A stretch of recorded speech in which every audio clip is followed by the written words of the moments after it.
Decade की शुरुआत में करीब 90 करोड़ की आबादी वाले देश में फॉरेन एक्सचेंज रिजर्व्स के नाम पर महज 110 करोड़ यूएस डॉलर्स बचे थे और 1991 में सिर्फ 2 हफ्तों तक आयात जारी रखने के लिए रकम बची थी। दुनिया के सबसे बड़े लोकतंत्र का आर्थिक ढांचा चरमराया हुआ था। हम बहुत ही बुरी इकोनॉमिक सिचुएशन में थे। फिर 1991 में हमने तय किया कि उस सिचुएशन में एक बड़ा बदलाव लाना जरूरी है।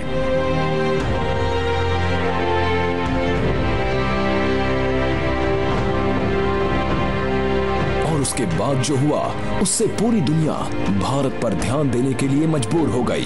भारत ने कई दशकों से चले आ रहे नेहरूवियन सोशलिस्ट ऑर्डर को छोड़कर ओपन इकोनॉमी को अपना लिया।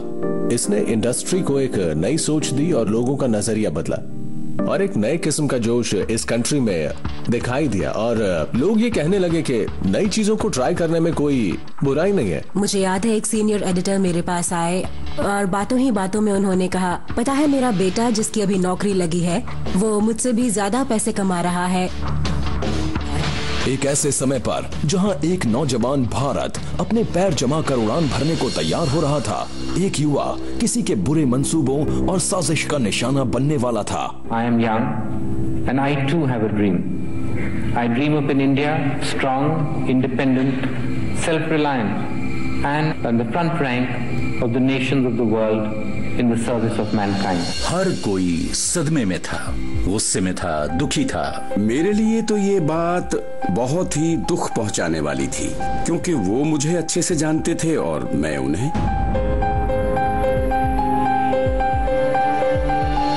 भ्रष्टाचार के आरोपों से जूझते हुए राजीव गांधी और कांग्रेस 1989 के जनरल इलेक्शंस हार चुके थे। राजनीति में अस्थिरता अपने चरम पर थी। देश 1991 में फिर से चुनाव की ओर जा रहा था और राजीव गांधी के पास एक बार फिर बागडोर संभालने का मौका था।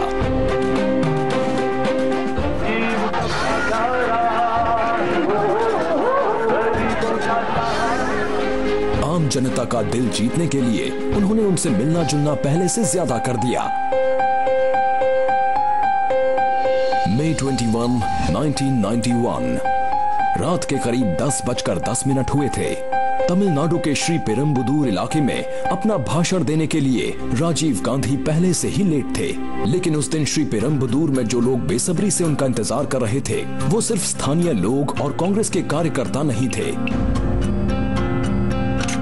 उनके हत्यारे पहले से ही अपनी जगह पर तैनात थे। हत्यारों का वो गैंग पेरिस कॉर्नर के बस स्टैंड पर इकट्ठा हुआ। हरी बाबू का काम था फोटोग्राफ लेना उस पूरे सीक्वेंस का। एलटीटीई हमेशा ऐसा ही करता था, ये उसका पुराना मेथड था। वो हर चीज को डॉक्यूमेंट करते थे। अनोखी बात यह है कि इसी फोटोग्राफर द्वारा खींची गई तस्वीरों ने ही पुलिस को कातिल को पहचानने में मदद की। थिनमोली राजारत्नम, जिसे धानु भी कहा जाता था, एक लड़की थी कोकिला जो हिंदी में पोयम सुना रही थी और राजीव गांधी इस बात से खुश हो रहे थे कि कोई तमिलियन इलाके में हिंदी में कविता सुना रहा है। उसी समय धानु उनके सामने हाथों में फूलों की माला लेकर आई। वो सामने आकर रुकी और उसके पास एक छोटा सा बटन था, वो कुछ टॉगल जैसा था। उसने वो टॉगल दबाया और धमाका हो गया।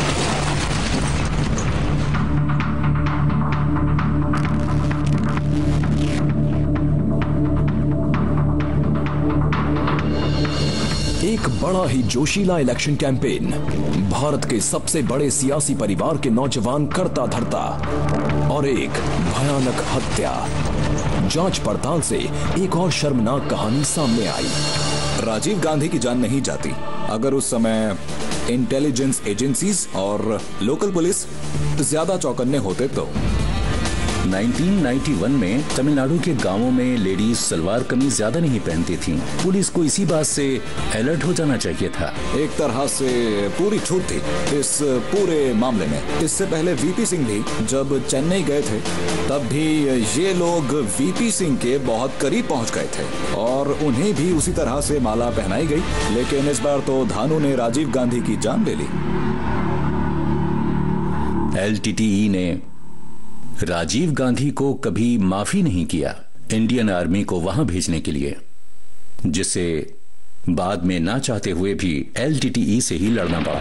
1987 में श्रीलंका की सरकार के साथ मिलकर LTTE से जंग लड़ने के लिए इंडियन पीस कीपिंग फोर्सेस को भेजने के राजीव गांधी के फैसले की LTTE ने सख्त खिलाफत की। राजीव गांधी की पार्टी 1989 में चुनाव हार गई और 1990 में सेना को वहां से हटाया गया। 1991 के चुनावों में राजीव गांधी के जीतने की उम्मीदों को देखते हुए LTTE को डर था कि IPKF को दोबारा श्रीलंका भेजा जाएगा, इसलिए LTTE ने फसाद की जड़ को मिटाने का फैसला किया। तो 1987 में प्रभाकरन LTTE का सुप्रीमो वो भारत आया और उस दौरान उसकी राजीव गांधी और कुछ लोगों के साथ बातचीत हुई। वो कुछ टर्म्स एंड कंडीशंस के सख्त खिलाफ था। दिल्ली में ही हमें खबर मिली थी कि उसके साथ जो बर्ताव हुआ वो उससे खुश नहीं था और उसने फैसला किया राजीव गांधी को मारने का।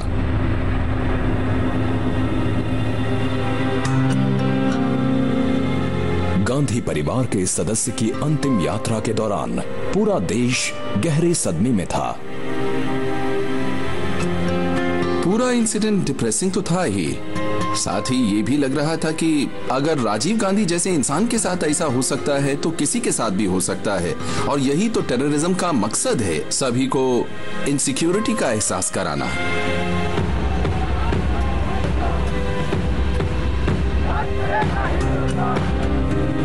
I am young, and I too have a dream. I dream of an India strong, independent, self-reliant, and on the front rank of the nations of the world in the service of mankind. एक युवा दूरदर्शी का सपना तो अधूरा रह गया, पर 90s बड़े सपने देखने वाले एक युवक की उड़ान के लिए सही था। और उनके बड़े सपनों का उनकी छोटी उम्र से कोई लेना देना नहीं था। I was in love with Sachin Tendulkar.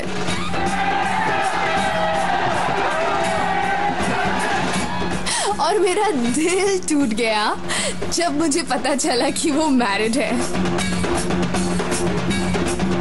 Sachin Tendulkar मेरे लिए हमेशा 9 साल के वो लड़के रहेंगे जो अपने भाई के साथ हमारे क्लब मैचेस में आकर हमारे साथ खेलते थे। और उनके भाई की बात करें तो उनके भाई टेक्निकली करेक्ट थे, लेकिन बॉल को स्क्वायर के पार मार नहीं पाते थे, तो 2 घंटे में बनते थे 5 रन। और ये छोटा सा लड़का जो चाहे वो करता था, बॉल को इतनी जोर से मारता था कि आजाद मैदान के टेंट में हमारी कुर्सियां हिल जाती थी। No traffic, nothing. जिनके पास टीवी नहीं होता था वो उन दुकानों के बाहर खड़े हो जाते थे जहां टीवी होता था। मेरे ख्याल से सचिन के शुरुआती दिनों में जो कोई भी उन्हें जानता था वो उनकी पावर से जरूर चौंक गया होगा।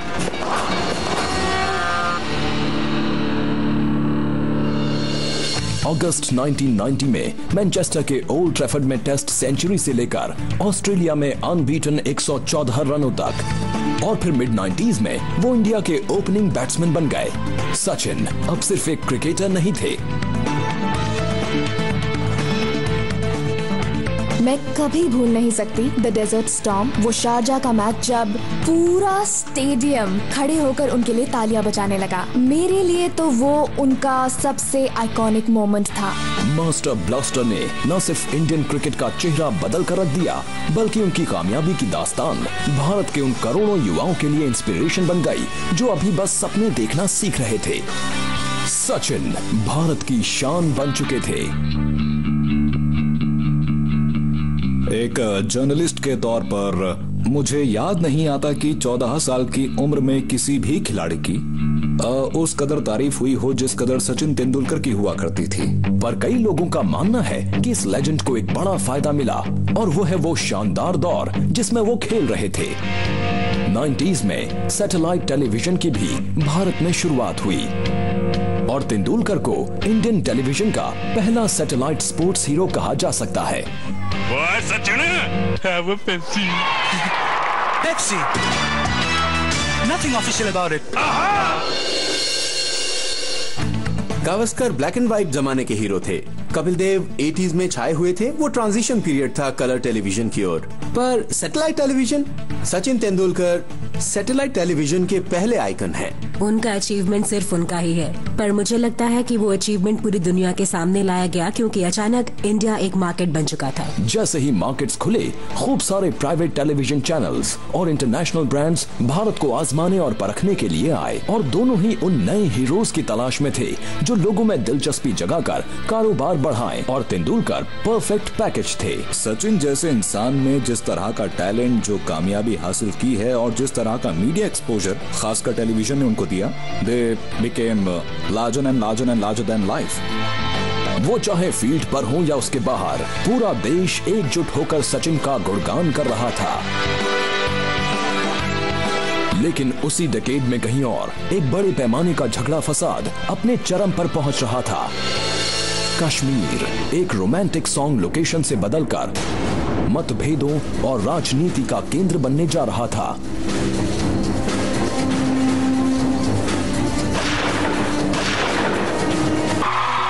90s में भारत अपनी उपलब्धियों से दुनिया में अपनी एक अनोखी पहचान बना रहा था। साथ ही ये डेकेड पहले कभी न देखी गई अफरा तफरी और तकलीफों का गवाह भी बना।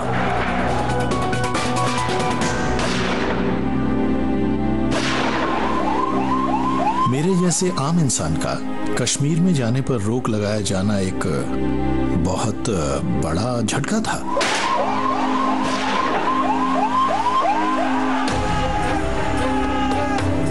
मिलिटेंट्स खुलेआम AK-47 राइफल्स लहराते हुए श्रीनगर की गलियों में घूमते नजर आए, जिसकी शुरुआत हुई थी 80s के आखिर में शुरू हुई आजादी की मांग के साथ। हालात बदतर होते गए और हिंसा की वारदातें लगभग हर रोज सुर्खियों में आने लगी।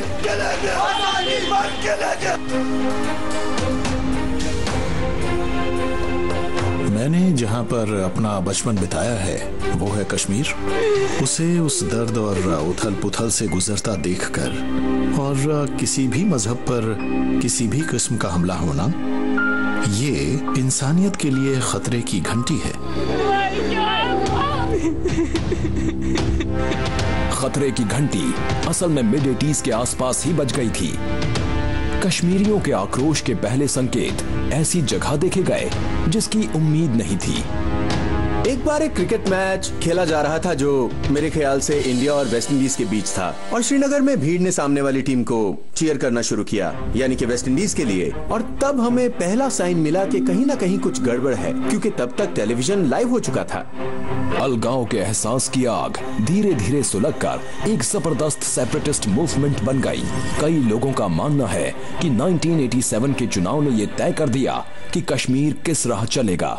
87 के इलेक्शंस टर्निंग पॉइंट थे। तब जो इलेक्शंस हुए उन्हें फ्री एंड फेयर इलेक्शंस नहीं माना गया।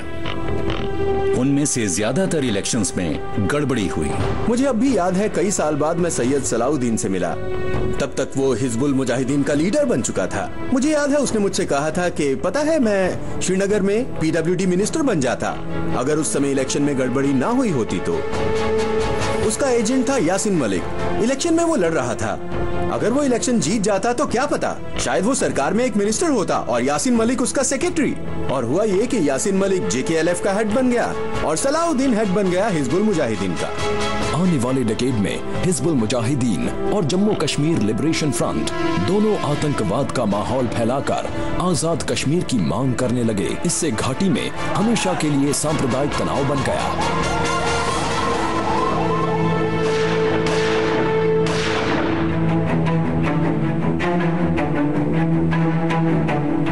कश्मीरी पंडित जो काफी समय से तकलीफें झेल रहे थे, आखिरकार घाटी छोड़कर चले गए। ये एक बड़े पैमाने पर पलायन था।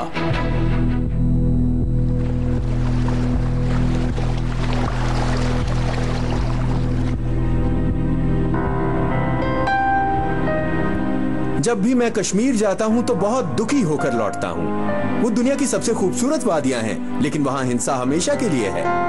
I mean, it's beautiful, but frozen. घाटी की हर दीवार पर गोलियों से बने छेद दिखने लगे और 90s एक इमारत को गिराए जाने का गवाह भी बना, जिससे पूरे देश में सांप्रदायिक तनाव पैदा हो गया।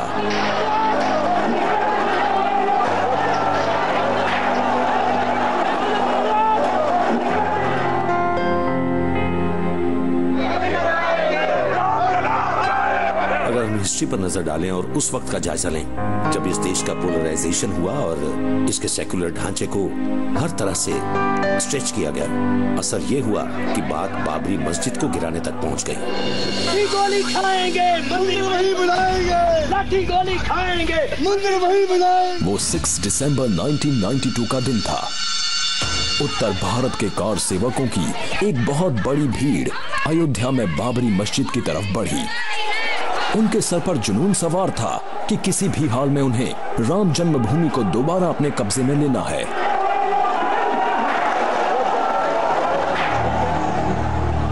जब मस्जिद गिराई जा रही थी तो सरकारी तंत्र तो मानो काफी हद तक पैरालाइज ही हो गया था। बाबरी मस्जिद के गिराए जाने से हिंदू मेजॉरिटी के एक्सट्रीम एलिमेंट्स को एक मकसद मिला, चलो अब राम मंदिर बनाते हैं। आडवाणी जी इस अपॉर्चुनिटी को भांप गए। जहां राम का जन्म हुआ था, दोनों धर्मों के कट्टरपंथियों ने आवाज उठाई और नतीजे के तौर पर हुई भारी तबाही। लेकिन जो बाबरी मस्जिद को गिराने खुद वहां मौजूद थे, उनके लिए ये उस किस्से का खात्मा था जिसकी शुरुआत 90s में हुई थी। जो हिंदू हित की बात करेगा वही देश पे राज करेगा। मुझे अब भी याद है रथ यात्रा का वो नारा। 25 सितंबर 1990 बीजेपी के अनुभवी नेता LK आडवाणी अपने टोयोटा के रथ पर गुजरात के सोमनाथ मंदिर से निकल पड़े। बीजेपी के एक और बड़े नेता स्वर्गीय प्रमोद महाजन के रथ का सुझाव देने से कार सेवकों और वॉलंटियर्स को जुटाने में कामयाबी मिल रही थी। रथ यात्रा ने सांप्रदायिकता को एक बड़ा राजनीतिक मुद्दा बना दिया। इस यात्रा में जबरदस्त नारेबाजी हुई और खूब भड़कीले भाषण भी दिए गए। जो हमारे मन में है वो हमारी वाणी पर है, जो हमारी वाणी पर है वो हम कृति में उसको कार्यान्वित करते हैं। और यदि बाबा के नाम की मस्जिद नहीं बनेगी तो क्या बनेगा?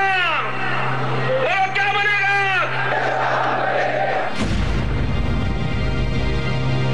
हालांकि बिहार के समस्तीपुर में आडवाणी को नजरबंद करके रैली को रोका गया, लेकिन तब तक देश भर में बीजेपी ऐसी छाप छोड़ चुकी थी कि LK आडवाणी उस पार्टी के नए हीरो बन गए।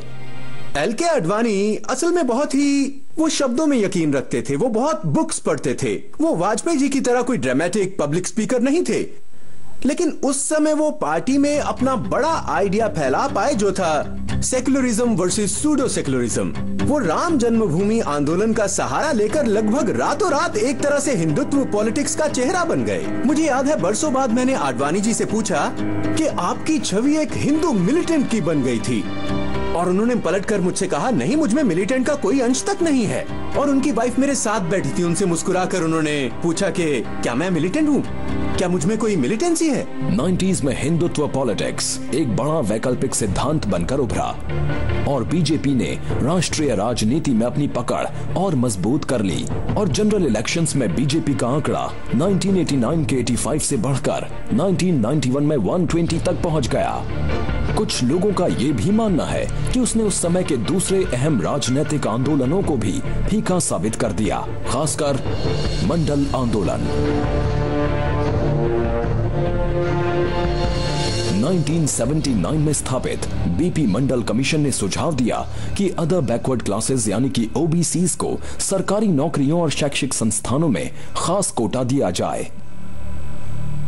VP सिंह की सरकार ने सारे सुझावों को 1990 में अमल करने का फैसला किया। अब ओवरऑल रिजर्व्ड कोटा बढ़कर 49.5% हो गया। नतीजा ये हुआ कि समाज के कुछ वर्गों से हिंसात्मक प्रतिक्रिया देखने को मिली।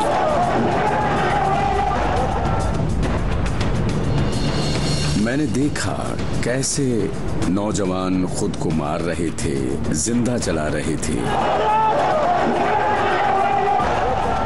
मंडल आंदोलन और मंदिर का आंदोलन असल में दोनों ही कुछ बरसों से पनप रहे थे। जिस तरह से दोनों को एक दूसरे के खिलाफ लाने के लिए बढ़ावा दिया गया, बीजेपी ने तय किया कि उसे आडवाणी रथ यात्रा का सरकारी तौर पर साथ देना है और उसका हिस्सा भी बनना है। ये तब हुआ जब VP सिंह मंडल रिजर्वेशंस को संवैधानिक तौर पर लागू करने जा रहे थे। तो मंडल की राजनीति को मात देने के लिए बीजेपी की तरफ से कमंडल का हथकंडा अपनाया गया था। और फिर राजनीतिक पार्टियों ने लोगों को अपनी सोच और समझ को छोड़कर अपने समुदाय के नेताओं को वोट देने के लिए बढ़ावा दिया। आखिर में उसका नतीजा ये निकला, एक्सट्रीम ओपिनियंस और एक्सट्रीम रिएक्शंस।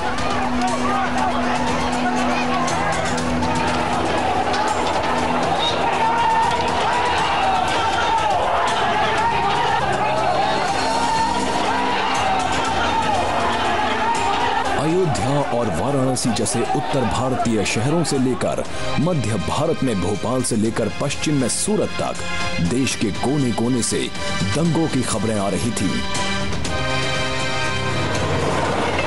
लेकिन जिन शहरों पर सबसे गहरा असर पड़ा उनमें से एक ऐसा शहर था जिसे अपने कॉस्मोपॉलिटन कल्चर पर नाज था, Mumbai. MTV, pop music, satellite television, mobile phones और इंटरनेट 90s में कई नए शब्द भारतीयों की जुबान पर सुनाई देने लगे, लेकिन साथ ही सांप्रदायिकता, मंदिर और मंडल जैसे शब्दों का मतलब ही बदल गया। भारत की सेक्युलर छवि बर्बाद हो चुकी थी और पूरा देश आग की लपटों से घिर चुका था।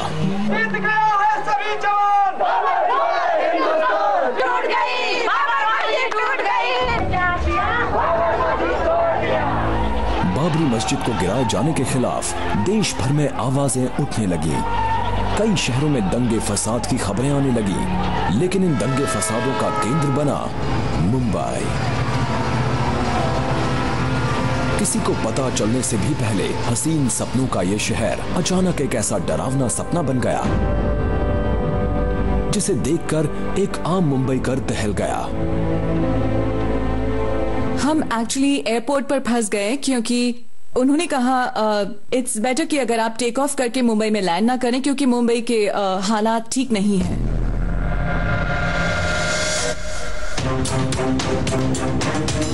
6 दिसंबर 1992 की शाम बाबरी मस्जिद को गिराने के कई घंटों बाद लोगों का एक झुंड दक्षिण मुंबई की मीनारा मस्जिद पर इकट्ठा हुआ, लेकिन प्रार्थना के लिए हुई इस मुलाकात ने बहुत जल्द हिंसा का रूप ले लिया।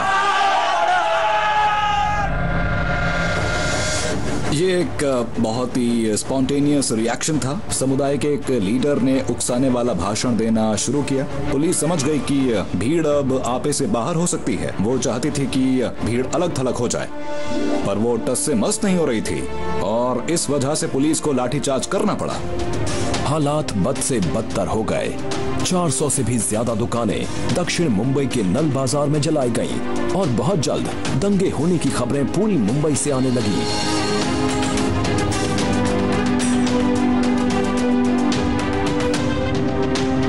उसके बाद शहर के कई हिस्सों में कर्फ्यू लगाया गया। जिस शहर में मैं पला बढ़ा उसका ये हाल देखना, आई स्टिल लव मुंबई। मैं मोहम्मद अली रोड जाता था ईद के दौरान टू हैव भोरी खाना, और फिर बड़े होकर ऐसे इलाकों से रिपोर्ट करना जो जल रही थी और हर तरफ से धुआं उठ रहा था। मजहब के नाम पर जो हो रहा था, मुझे उससे नफरत हो रही थी। हम बच्चे थे और ये समझ नहीं पाए कि धर्म या मजहब के लिए एक दूसरे का कत्ल करने की जरूरत क्या थी। करीब 3 हफ्तों बाद दंगे रुक तो गए, लेकिन ये राहत सिर्फ कुछ देर के लिए ही थी। सिर्फ 1 महीने बाद दंगों का दूसरा दौर शुरू हो गया। भिंडी बाजार में एक सड़क थी जिसके एक तरफ हिंदू रहते थे और दूसरी तरफ मुसलमान, और अचानक वो एक दूसरे के खिलाफ नारेबाजी कर रहे थे और हमें ये महसूस होने लगा था कि मेरी मासूम खूबसूरत मुंबई को क्या हो गया है। सड़क के एक तरफ के हिंदू और सामने वाले मुसलमान एक दूसरे के खून के प्यासे हो चुके थे। बहुत सारा डैमेज हुआ था, कई लोग मारे गए थे, बहुत सारी प्रेशियस लाइव्स। ये हम सब के लिए एक बहुत बड़ा झटका था, मोर देन एनीथिंग एल्स। एक ऐसा झटका जिसमें मुंबई जैसे कॉस्मोपॉलिटन सिटी में 900 लोगों की जान गई और शहर 2 टुकड़ों में बंट गया। पर मुंबई के लोग इस बात से अनजान थे कि सबसे बड़ा झटका तो अभी बाकी है। एक मामूली झगड़े ने पूरे शहर को हिलाकर रख दिया।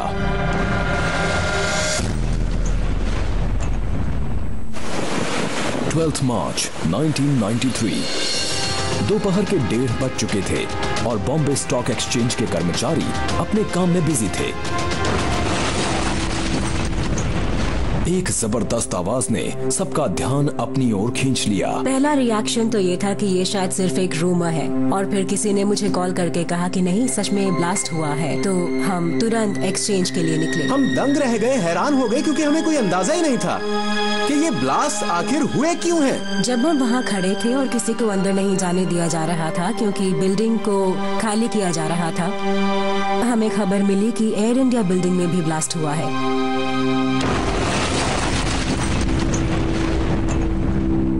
शहर में 2 घंटों में 10 बॉम्बिंग्स हुई और 2 जगहों पर टाइगर मेमन के गुंडों ने अपने हाथों से हैंड ग्रेनेड्स भी फेंके। Ibrahim Tiger Memon, underworld don Dawood Ibrahim के खास करीबी साथियों में से एक था। दाऊद डी कंपनी का लीडर था, जो दुनिया की सबसे खतरनाक क्रिमिनल ऑर्गेनाइजेशंस में से एक है। हम सब इस बात से डरे हुए थे कि न जाने अगला ब्लास्ट अब कहाँ होगा। साथ ही साथ ये भी लगा कि उन्होंने ऐसा किया क्यों? कोई इस शहर के साथ ऐसा कैसे कर सकता है? 1993 में हमें टेररिज्म के बारे में ज्यादा पता नहीं था। हम अंडरवर्ल्ड के बारे में जानते थे, हम दाऊद इब्राहिम जैसों को जानते थे, उनके गन फाइट्स की खबर थी, पर हमें आरडीएक्स का नहीं पता था। मुझे याद है तब के पुलिस कमिश्नर मिस्टर सामरा ने मुझसे कहा, राजदीप, इन बॉम्ब ब्लास्ट में आरडीएक्स का इस्तेमाल हुआ है। मैंने पूछा, sir RDX? What is this RDX? आम इंसान अब आरडीएक्स जैसे शब्दों से वाकिफ हो रहा था।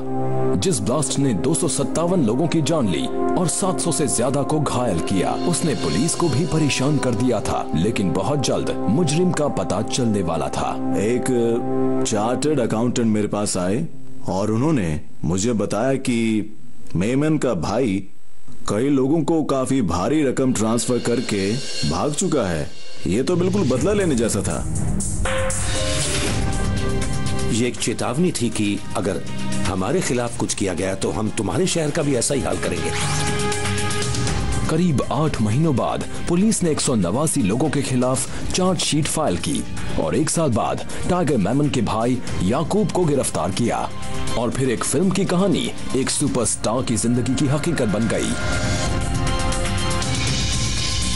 संजय दत्त का नाम उस मामले में आना came as a shock to all of us।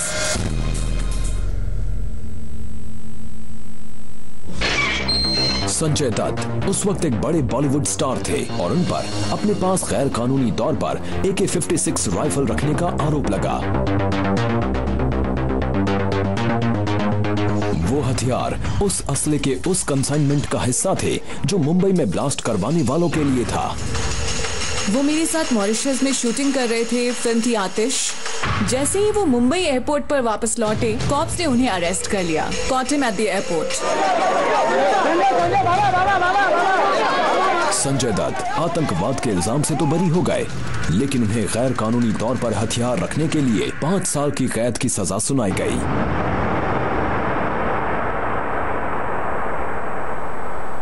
As a friend and as a human being मैं उनके साथ हूँ, क्योंकि मैंने उनके साथ बहुत फिल्में की हैं। मैं उनके डैड को जानती थी, हम फैमिली फ्रेंड्स हैं, उनकी सिस्टर को जानती हूँ। कभी कभी ऐसा लगता है नहीं, ऐसा नहीं हो सकता, पर हमें हमारे जुडिशियल सिस्टम पर पूरा भरोसा है और अल्टीमेटली सच्चाई ही जीतेगी। वो बेशक अंडरवर्ल्ड के साथ मेल जोल रखने के लिए कसूरवार हैं, अपने घर पर हथियार रखने देकर अंडरवर्ल्ड की मदद करने के लिए वो सजा के हकदार हैं। लेकिन मेरा पॉइंट इसमें यह है कि 90s की शुरुआत में अंडरवर्ल्ड, जो कि फिल्म इंडस्ट्री का हिस्सा था, अचानक टेररिस्ट बन जाता है। याकूब मेमन, जो एक चार्टर्ड अकाउंटेंट है, टेररिस्ट बन जाता है। एक ट्रैवल एजेंट टेररिस्ट बन जाता है। तो इन 5 महीनों ने मुंबई को बदल कर रख दिया, शायद संजय दत्त को भी।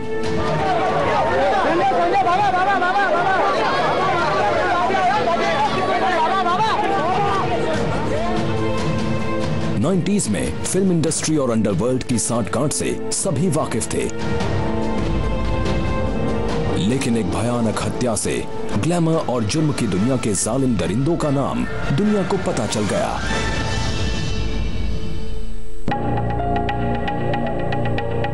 म्यूजिक मुगल गुलशन कुमार ने फिरौती की रकम देने से इनकार कर दिया। बदले में उनकी बिल्कुल फिल्मी अंदाज में जान ले ली गई। दिन दहाड़े उन पर 16 गोलियां दागी गईं।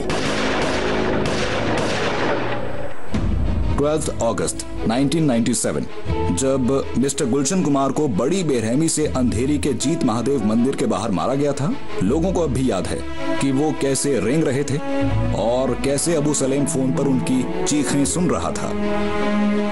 मकसद सिर्फ बॉलीवुड को डराना था और बॉलीवुड इससे काफी हद तक डर भी गया था। कई लोगों का मानना था कि बॉलीवुड एक बेरहम दुश्मन को झेल रहा है जो उनके डर के सहारे पनप रहा था। आई थिंक अनफेयर होगा एक्चुअली कंडेम करना फिल्म स्टार्स या फिल्म इंडस्ट्री को of being hand in hand with the underworld, क्योंकि वो वक्त ऐसा था जब कोई चॉइस ही नहीं थी। मुझे याद है ऐसे कई इंसिडेंट्स जब लोगों को फोन पर धमकियां दी जाती थी, अगर तुम यहाँ पर नहीं आए या इस शो में नहीं दिखे तो देखना तुम्हारे परिवार का क्या हाल होगा।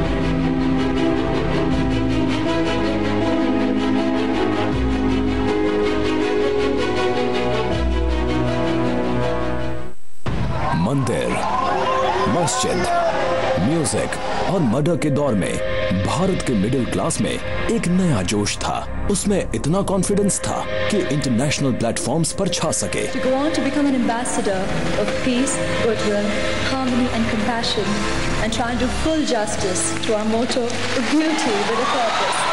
Remember people, I'll always be there for you. Thank you.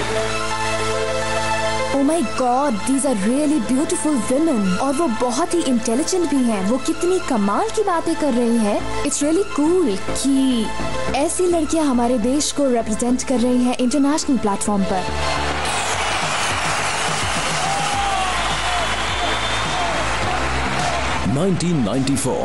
International beauty pageants के इतिहास में पहली बार एक ही साल में मिस यूनिवर्स और मिस वर्ल्ड का ताज इंडियन ब्यूटीज के सर पर सजा। उस इवेंट की पहली झलक देखकर मैंने कहा वाओ, क्योंकि आप नहीं सोचते कि इंडियन लड़की मिस यूनिवर्स या मिस वर्ल्ड जीतेगी। ये तो पश्चिमी देशों की लड़कियां जीतती थी, वेनेजुएलियन गर्ल्स।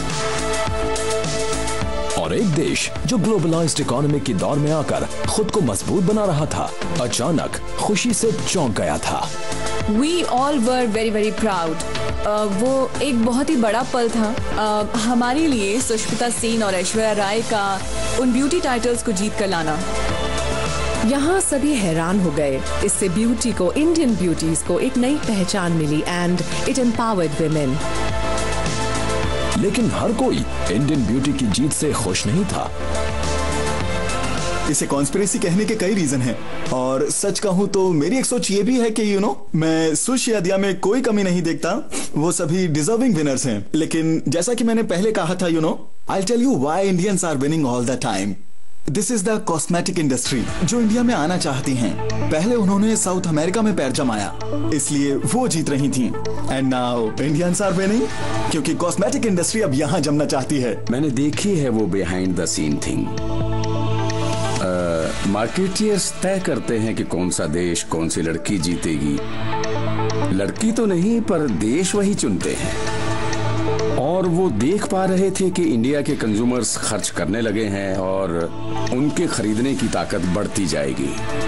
एक नए तरीके का मार्केट सबके सामने था और इन लड़कियों को बड़े प्राइजेस देना और फिर इन्हें प्रोडक्ट्स का एम्बेसडर बनाना, तो शायद इससे इन प्रोडक्ट कंपनीज को तो फायदा पहुंचा ही होगा। Talking with her eyes, walking like a winner, she'll take you by surprise. She's got the look. Beauty industry global होने के लिए तैयार थी, तो शायद वो सही समय पर सही जगह पर थे। इन दो बड़ी जीतों से भारत की ब्यूटी इंडस्ट्री कितनी चमकने लगी, ये तो बहस का मुद्दा है। लेकिन 90s ने इस देश और उसकी महिलाओं को वो बढ़ावा दिया जिसकी सख्त जरूरत थी। इन दोनों लड़कियों के बारे में और उनकी कामयाबी के बारे में कुछ अलग बात तो जरूर थी। तो हाँ, इससे एक तरह की दिलचस्पी बढ़ गई इस प्लेटफॉर्म की तरफ। दो और भारतीय लड़कियां, युक्ता मुखी और डायना हेडन को भी उसी डेकेड में कुछ समय बाद वो शानदार खिताब मिले और नई सदी में आम जिंदगी जीने वाली कई लड़कियां लगातार आगे आईं ताकि वो ग्लैमर की दुनिया में छा जाएं। मैं कहूंगी कि सुष्मिता और ऐश्वर्या ने इंटरनेशनल पैजेंट्स जीतकर इंडिया की लड़कियों को एक नई उम्मीद दी। इससे उन्हें ये आइडिया हो गया कि ब्यूटी एक कॉम्बिनेशन हो सकती है लुक्स और ब्रेन्स का। उन दोनों ने आगे बढ़कर दुनिया को जीत लिया और वो पल इस देश के लिए बड़ा पल था, हमारी पहचान बन गई। सचिन तेंदुलकर, सुष्मिता सेन, ऐश्वर्या राय, और क्या चाहिए आपको?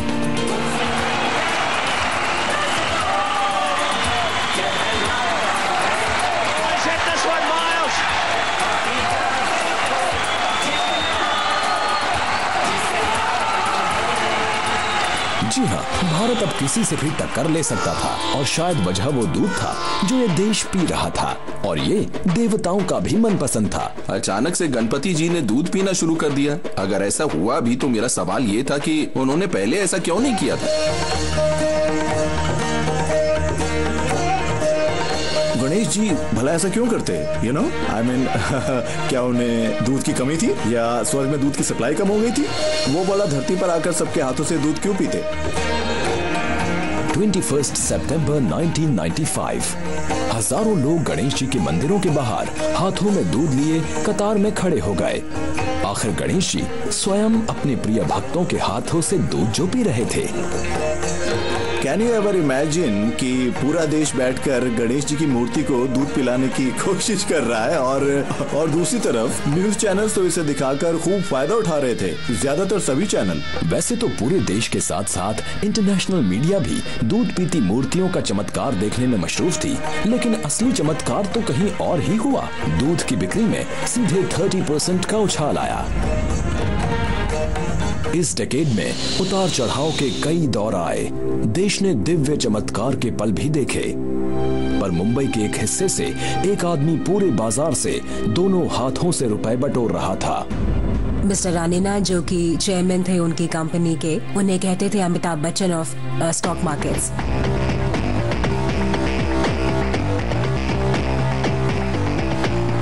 और शेयर बाजार के इस सुपरस्टार ने साबित कर दिया कि वो अपने काम में बाकियों से ज्यादा माहिर था।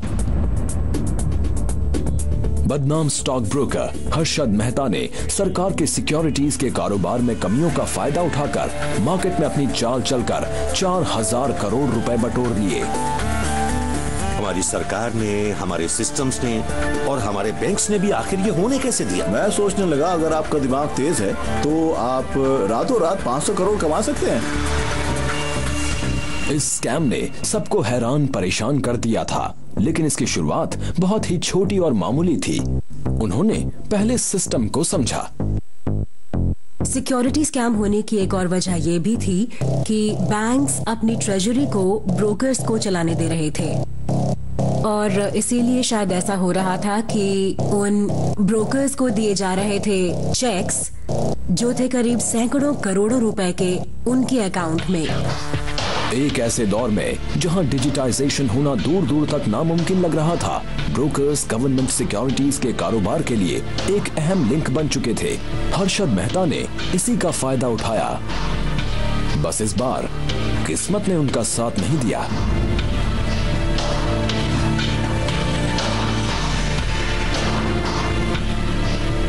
तो एक चेक इशू किया गया स्टेट बैंक ऑफ इंडिया से हर्षद मेहता के लिए और जिस इंसान ने उसे निकालने की इजाजत दी स्टेट बैंक ऑफ इंडिया से, वो छुट्टी पर था और कोई और जो रिकॉर्ड्स टैली कर रहा था उसे पता चला कि 550 करोड़ रुपए गायब है। फिर रिजर्व बैंक ऑफ इंडिया जांच करने लगा और तब जाकर ये पता चला कि वो पैसे आए थे नेशनल हाउसिंग बैंक से, जो खुद सब्सिडरी है रिजर्व बैंक ऑफ इंडिया का। ओके, तो तब जाकर ये बात साफ हुई कि इन ब्रोकर्स के हाथ तो रिजर्व बैंक ऑफ इंडिया तक पहुंचे हुए हैं। स्टॉक कारोबार की दुनिया में सभी सोचते रहे कि ये गंदगी कहां तक फैली है, लेकिन स्टॉक मार्केट का ये अमिताभ बच्चन कहानी में ऐसा ट्विस्ट लेकर आया जिसे फिल्म बनाने वाले भी सीख सकते हैं। और फिर हुई एक बड़ी प्रेस कॉन्फ्रेंस जिसमें राम जेठमलानी और महेश जेठमलानी ने कहा कि प्राइम मिनिस्टर को रिश्वत दी गई है। मुझे लगता है कि ऐसा बिल्कुल हुआ था। मामला ठंडा पड़ गया क्योंकि अंदर ही अंदर समझौता कर लिया गया। जी हाँ, पैसे दिए गए थे honourable PV Narasimha Rao the prime minister of India को। लोग किसी भी स्कैम को इंसानी नाम नहीं देते, लेकिन अगर किसी स्कैम को इंसानी नाम देना ही है तो वो हर्षद मेहता स्कैम नहीं होगा, वो होगा पीवी नरसिम्हा राव स्कैम। ये शब्द जितने चौंकाने वाले हैं, ये डकैत भी उतना ही हैरान करने वाला रहा। इमारतें तोड़ी जा रही थी और रिकॉर्ड्स भी। आतंक ने कई रूप अपना लिए तो उससे लड़ने का जज्बा भी बढ़ा। कहीं करियर वक्त से पहले खत्म हुए तो कहीं किसी की कामयाबी बढ़ती गई। 90s में स्कैम्स, स्कैंडल्स और दंगे फसादों का बोलबाला रहा। तो उसी दौर में पूरा का पूरा देश एक नई उड़ान भरने को तैयार था। जब 100 करोड़ लोग एक महान भारत का सपना देख रहे थे, तब आप कहां थे?